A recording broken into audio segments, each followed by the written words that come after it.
ఒక పెద్ద అడవిలో అనేక జంతువులు సంతోషంగా కలిసి జీవించేవి. ఆ అడవిలో ఒక పెద్ద ఏనుగుండేది. అది చాలా బలంగా ఉండేది. తన బలం మీద గర్వంతో ఇతర జంతువులను తక్కువగా చూసేది. చిన్న జంతువులు దాని దగ్గరకు వెళ్లడానికి భయపడేవి. ఎందుకంటే ఏనుగు ఎవరినీ గౌరవించేది కాదు. అదే అడవిలో ఒక చిన్న చీమ కూడా ఉండేది. అది చాలా చిన్నదైనా చాలా తెలివైనది.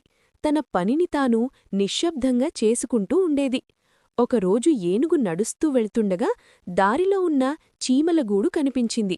అది చూసినా పట్టించుకోకుండా, నేను చాలా పెద్దవాడిని, నన్నెవరు ఆపగలరు అనుకుంటూ గూడును తొక్కబోయింది.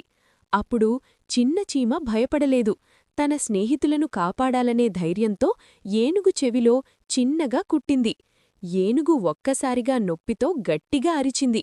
తన చెవిని ఊపుతూ పరిగెత్తింది. అంత పెద్ద ఏనుగుకు ఒక చిన్న చీమ ఇంత నొప్పి కలిగించిందని అది ఆశ్చర్యపోయింది. తర్వాత చీమ ముందుకు వచ్చి వినయంగా చెప్పింది, ఏనుగు, మేము చిన్నవాళ్లమే కావచ్చు, కాని మాకూ జీవించే హక్కు ఉంది. పెద్దవాళ్లైనా చిన్నవాళ్లైనా అందరూ ఒకేలా గౌరవించబడాలి. ఏనుగు ఆ మాటలు విని సిగ్గుపడింది. తన గర్వం తప్పు అని అర్థమైంది. చీమను క్షమాపణ కోరింది. ఆ రోజునుంచి ఏనుగు చిన్న జంతువులను కూడా ప్రేమతో చూసింది.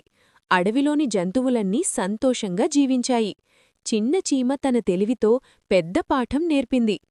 నీతి: బలం కాదు, బుద్ధి మరియు వివేయం నిజమైన గొప్పతనం. వీడియో చూసినందుకు ధన్యవాదాలు.